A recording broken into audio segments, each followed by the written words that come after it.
Hello, Amazians. It's Rumpa. Welcome to my channel, Rumpa's Atelier.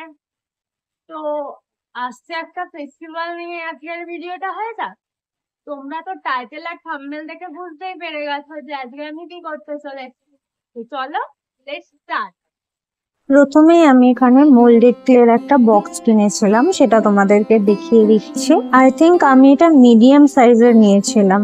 এর মধ্যে raisin এবং hardener আছে সমান সমান পরিমাণের। এখানে টোটাল 20টা মানে 10টা রেজিন বেস এবং 10টা হার্ডনার আছে। আমি এখানে একটা হার্ডনার এবং রেজিন বেস নিয়ে নিয়েছি।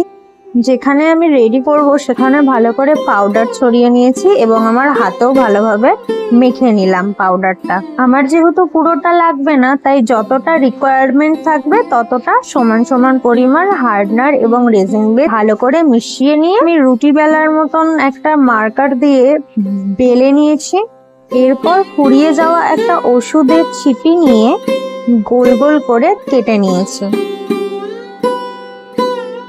আমি এখানে ওষুধের ছিপিটাকে অ্যাজ এ কাটার ইউজ করলাম।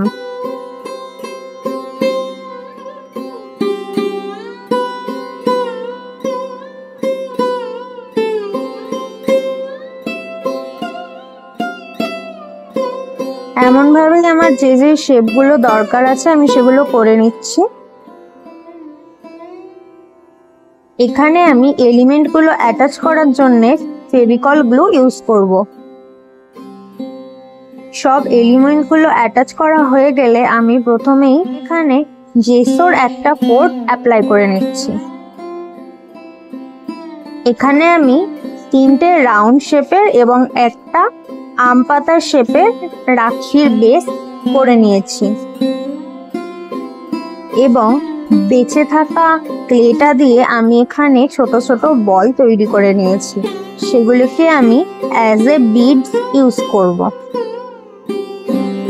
প্রত্যেকটা রাখির বেসে আমি এখানে জেসো অ্যাপ্লাই করে নিচ্ছি যাতে আমার অ্যাক্রিলিক কালারটা ব্রাইট লাগে।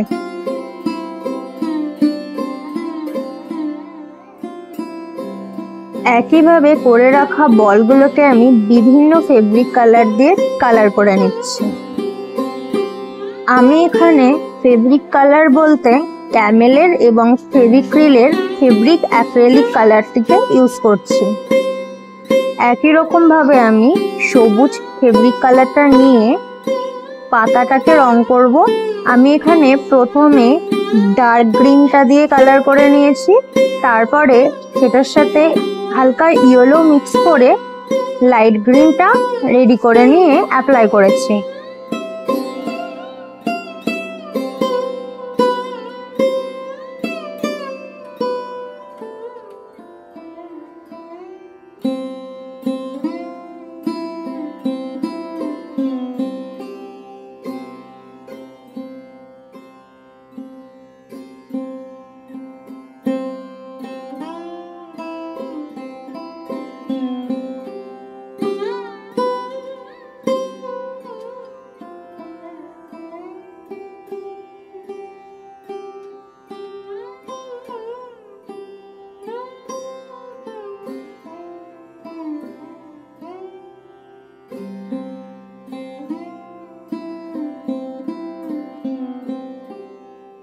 এরপরে একটা ব্রাইট ইয়েলো কালার নিয়ে আমি ফুলের চারিপাশের ব্যাকগ্রাউন্ডটা কালার করে নিচ্ছি। এর পরের যেই ফুল বেসের রাখিটা আমি তৈরি করেছি সেটা ভাবছি ব্যাকগ্রাউন্ডটা পিঙ্ক কালার করব। বাট তোমার কাছে পিঙ্ক নেই। ইটস ওকে না?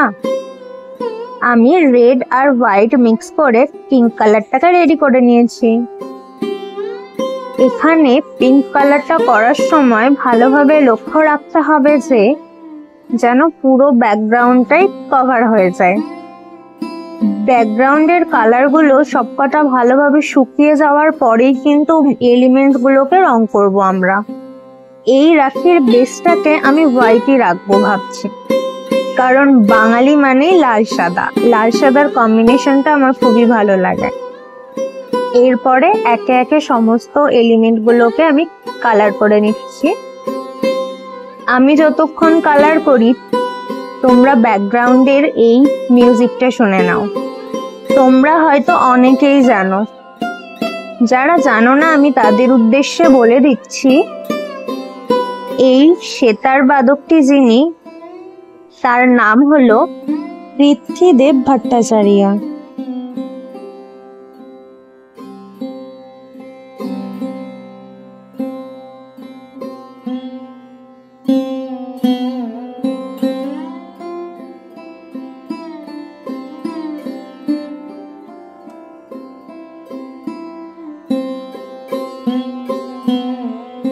একে একে আমি সমস্ত এলিমেন্ট গুলোকে কালার করে নিচ্ছি।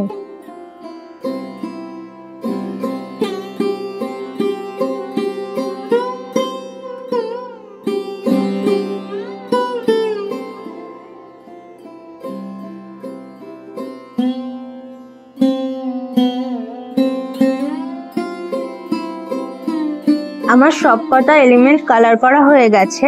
এবার আমি ভালোভাবে ভার্নিশ অ্যাপ্লাই করে দেব, যাতে এগুলি অনেক লং লাস্টিং হয় এবং ধুলোবালি থেকে প্রোটেকশন পায়। তোমরা চাইলে এই পার্টটাকে স্কিপ করতে পারো।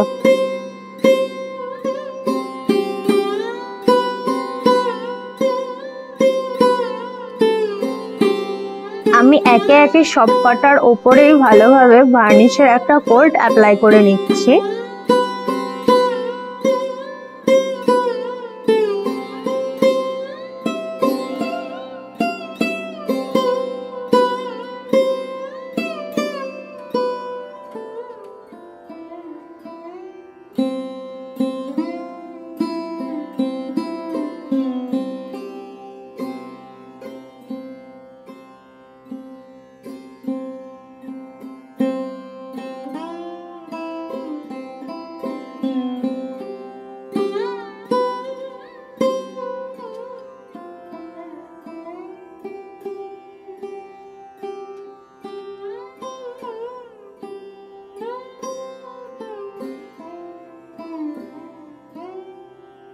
And ta-da!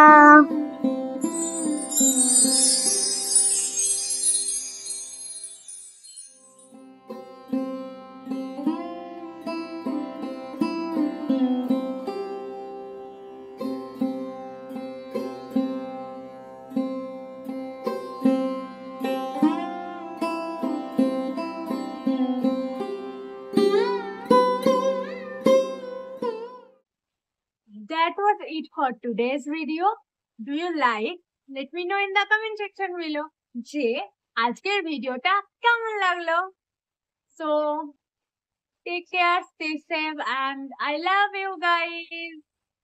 Bye.